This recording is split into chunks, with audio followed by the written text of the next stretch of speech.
Richelle Briceño aquí en Kikosis, activista política y social, abogada. Estamos hablando de cómo deconstruir esa narrativa, ese discurso para subsanar o para tratar de resolver ese problema de los migrantes en el exterior cuando hay venezolanos, y te cité dos en el bloque anterior, que apoyan las medidas tomadas por Donald Trump. Bueno, fíjate, María Corina Machado y Edmundo González no son los únicos actores políticos que hacen vida en este país y que tienen contacto con los Estados Unidos. Estoy segura que hay otros actores políticos de alto nivel que ya tienen contacto con Estados Unidos. Yo te nombré dos. Y estoy segura que se están haciendo las conexiones y las negociaciones pertinentes para empezar a trabajar en el tema de los migrantes detenidos en El Salvador. Y esto es importante que nosotros lo analicemos de esta manera porque no podemos dejar el destino del país en manos de quienes no han sabido defender la nacionalidad y el gentilicio venezolano en el mundo. Yo veía hace días unas declaraciones donde se generalizaba de una manera brutal la migración venezolana como miembros del Tren de Aragua. Y esa generalización pues trajo como consecuencia el ver las imágenes grotescas hace días de personas inocentes, porque ciertamente hay que separar el trigo de la paja. Ciertamente no todas las personas que están allí forman parte del Tren de Aragua, obviamente no todas son inocentes, pero las que son inocentes están pagando lo que no deben. Y eso obviamente nosotros tenemos que denunciarlo en todas las instancias. Estoy segura además que el gobierno nacional hará lo propio porque son nuestros connacionales y no se pueden abandonar. Ajá, pero Marco Rubio, secretario de Estado de Estados Unidos, dijo que si Venezuela rechaza los vuelos de deportación, se incrementarán las sanciones. Bueno, pero ¿qué más sanciones van a haber para Venezuela si ya tenemos más de 1000 sanciones encima? O sea, ¿qué otra sanción, más allá de la licencia Chevron, que fue de la licencia 41, que fue levantada, entonces nos va a tocar en este momento? Sin embargo, también es importante que el gobierno analice la situación, porque debe entrar en un proceso de diálogo y negociación con Estados Unidos para recibir a todos los deportados y sin condición alguna más allá del trato digno que deben tener los migrantes. Porque si no, entonces vamos a ver réplicas de esta situación en El Salvador, en Guantánamo y cualquier otra cárcel del país. Porque a final de cuentas lo que Estados Unidos quiere es expulsar a los venezolanos que ellos dicen que están allí de manera ilegal y que el solo hecho de estar allí de manera ilegal conforma un delito y por ser un delito entonces son miembros del Tren de Aragua. Esa narrativa, como te dije, se va a sostener por mucho tiempo para que Venezuela reciba a sus migrantes. Pero ¿tú crees, como acabas de decir, que el gobierno nacional va a actuar rápidamente? Porque tengo entendido, no sé, que ya están próximos a llegar representantes de los Estados Unidos para acordar las condiciones de esos vuelos de deportación. Porque prácticamente, como dicen algunos analistas, nada más lo estoy informando, se está traficando con la vida humana. Claro. No es que se lo están vendiendo, pero están siendo trasladados a Guantánamo y también al SECON, lo que es la cárcel de Bukele en El Salvador. Entonces, un tercer país, ¿por qué se tiene que hacer cargo? Es que allí hay dos elementos importantes a analizar. El primero es la violación del derecho internacional, el principio de territorialidad. Es decir, donde tú cometes un delito, tú pagas el delito. Tú no vas a pagar el delito si lo cometiste en Venezuela, lo vas a pagar en El Salvador. No, lo pagas en Venezuela, así seas extranjero. Ese es uno de los primeros, digamos, de las primeras violaciones al derecho internacional que se está cometiendo y de las primeras vejaciones al derecho penal internacional. El segundo está relacionado, como acabas de decir, con el tráfico de personas. ¿Por qué yo te tengo que pagar a ti 6 millones de dólares para que me aceptes a 238 migrantes para tenerlos encarcelados durante un año? Obviamente estamos hablando de tráfico de personas, sin duda alguna. Con los fines de explotación no lo sabemos, pero allí hay una degradación de la dignidad humana de esas personas y está siendo pagada, financiada por un país a otro país que lo recibe. Y nosotros tenemos que, obviamente, oponernos a esa situación.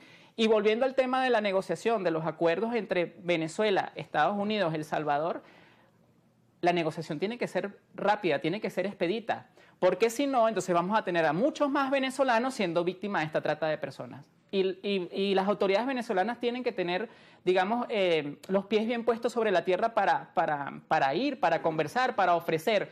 Incluso si hay que irlos a buscar, tienen que irlos a buscar y traerlos, pero no podemos permitir que más familias se sigan, digamos, sacrificando por esta situación.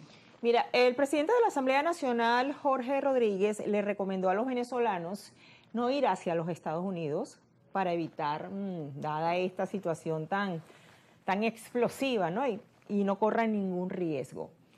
¿Tú le recomendarías a los venezolanos que están allí en los Estados Unidos que se regresen por su cuenta a su país o vayan a otro país?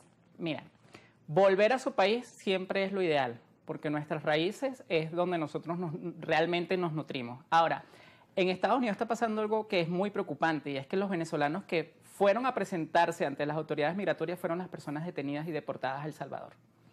Ciertamente, coincido con el diputado Jorge Rodríguez de que hay un riesgo permanente para las personas que están en Estados Unidos de nacionalidad venezolana, especialmente aquellos que entraron a través de estos programas de parole humanitario y CBP-1. ¿Cuál sería, digamos, la recomendación? Ciertamente, o ir a otro país o viajar al país propio, porque allí, mientras no tengas un estatus legal seguro, vas a estar, digamos, a merced de estos riesgos.